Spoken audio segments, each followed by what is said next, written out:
Sir আমরা অনেক summary লিখি, 5-6 এর বাইরে কখনো দেয় না। সামারিতে কেন নাম্বার দেয় না? এই যে তোমাদেরকে কেন দেয় না এটা একটু প্রশ্ন জানতে হবে না? সামারিতে 10 পাওয়ার উপায়, 10-এ 10 দিতে বাধ্য তোমাকে। প্রথম কাজ, পেসেজকে কপি পেস্ট না করা। কপি পেস্ট না করা। তোমরা যেটা করো কপি পেস্ট করে বসে থাকো, কপি পেস্ট না করা। দ্বিতীয় কাজ, 5 থেকে 7 বাক্যের মাঝে শেষ করতে হবে। এটা এত লম্বা বাক্য লেখা যাবে না। সামারি মানে হচ্ছে যে অল্প লেখা। সামারি মানে কি? অল্প লেখা। 5 থেকে 7 বাক্যের মধ্যেই তোমাকে গল্পটা শেষ করতে হবে, মধ্যেই শেষ করা। বেশি ইম্পর্টেন্ট যেটা সেটা হচ্ছে যে পেসেজের, হ্যাঁ, পেসেজের থিম, থিম মানে বুঝো তো, মূল ভাব ঠিক রেখে, থিম ঠিক রেখে সিনোনিম ব্যবহার করা।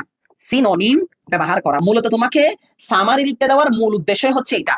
একটা পেসেজকে তুমি তোমার ভাষায়, মানে পেসেজ থেকে কপি পেস্ট না করে তোমরা যেটা করো, প্রথমে 2 লাইন লিখবা, মাঝখানে 2 লাইন লিখবা, এরপরে 2 লাইন লিখবা, এগুলো জীবনেও দিবে না নাম্বার। এটা স্যার বুঝে।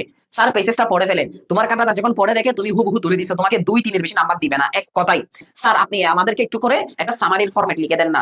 বায়োগ্রাফি আকারে কতগুলো সামারি আসে, বায়োগ্রাফি আকারে কতগুলো কি আসে, সামারি আসে। অর্থাৎ মানুষের জীবনী আকারে। সেখানে তুমি চাইলে কিছু নর্মাল কথা, নতুন কথা তুমি লিখতে পারো, মুখস্থ করতে পারো, যেটা তুমি অ্যাপ্লাই করলে তোমাকে খুব ভালো একটা নাম্বার দিবে। তাহলে তুমি বায়োগ্রাফি আকারে থাকলে প্রথমে দা পেসেজ ডিলস উইথ, উইথ বলে তার নাম, নাম এখানে মানে যে মানুষটার সাথে। তারপরে he she completed his education বলে ফ্রম, তার বিশ্ববিদ্যালয়টা দিবা। দেন হি জয়েন্ট, কর্মস্থল, সে পড়াশোনা শেষ করে কোথায় জয়েন করেছে, তার কাজ কি সেটা অ্যাড করবা। হি কন্ট্রিবিউটেড ইন, মহৎ মানুষ হলে অবশ্যই তার কন্ট্রিবিউশনের কথা কিছু কথা বলবে সেখানে। আর কন্ট্রিবিউশনের কারণে তাকে কি কি পুরস্কার দেওয়া হয়েছে, ফাইনালি সে কত বছর বয়সে পটল তুলেছে। ব্রিথেড হিজ লাস্ট মানে সে তার কত বছর বয়সে পটল তুলেছে সেটা একটু লিখে ফেলবা, শেষ। তাহলে এভাবে সামারি লেখা যায়। এভাবে তাহলে স্যার সামারি লেখা যায়। আমরা তাহলে সামারি লেখার নিয়মটা পড়ে ফেললাম।